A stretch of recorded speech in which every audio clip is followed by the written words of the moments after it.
Big boss Malayalam season 6 ഇതിപ്പോ 66ാമത്തെ ദിവസവും മറ്റാണ്. കഴിഞ്ഞ സീസണില് ഫാമിലി വീക്ക് നടന്നത് 86ാമത്തെ ദിവസമാണ്.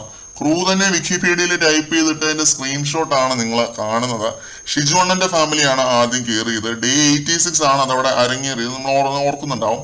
64ാമത്തെ ദിവസമൊക്കെ ആ ഒരാഴ്ചയൊക്കെ സീസൺ 5 DFKയും റിയാസും ഒക്കെ ഒന്ന് പൊളിച്ചടുക്കിയ ദിവസങ്ങളാണ്. നിങ്ങൾ ഓർക്കുന്നുണ്ടാവും. കോടതി ടാസ്ക് നടക്കുന്ന ദിവസങ്ങളായിരുന്നു അതൊക്കെ.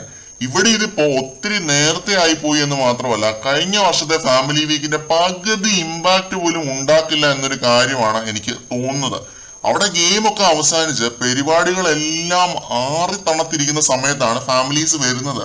ഇവിടെ ഇവർക്ക് ഒരുപാട് ഇനിയും കളിക്കാനും ഉണ്ട്. നല്ല ടാസ്കുകൾ കൊടുക്കേണ്ട സമയമാണിത്.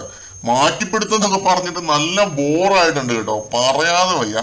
ഋഷിയുടെ അമ്മയും അനിയനും വന്നിട്ടാണെങ്കിലും അവർക്ക് ഹിന്റുകൾ കൊടുക്കാനോ അല്ലെങ്കിൽ പുറത്തെ കാര്യമോ ഒന്ന് പറയാനോ ഒന്നും ഒരു താല്പര്യമില്ല. ഗെയിമിനെ കുറിച്ചല്ലാതെ വേറെ പല കാര്യങ്ങളും പറഞ്ഞിരുന്ന് ചിരിക്കുന്ന കാഴ്ചയാണ്, കമ്പനി അടിച്ചിരിക്കുന്ന കാഴ്ചയാണ്.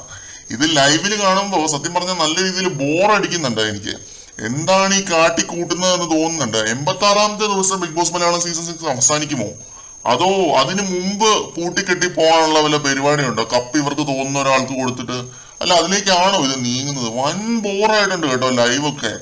റിവ്യൂല് വന്നിരുന്നിട്ട് ഇങ്ങനെ പറയേണ്ടി വന്നതിൽ ഞാൻ ഖേദം പ്രകടിപ്പിക്കുന്നു. പക്ഷെ പറയാതിരിക്കാൻ പറ്റത്തില്ല. ഫാമിലി വീക്ക് നേരത്തെ ആക്കിയത് വലിയൊരു അബദ്ധം തന്നെയാണ്.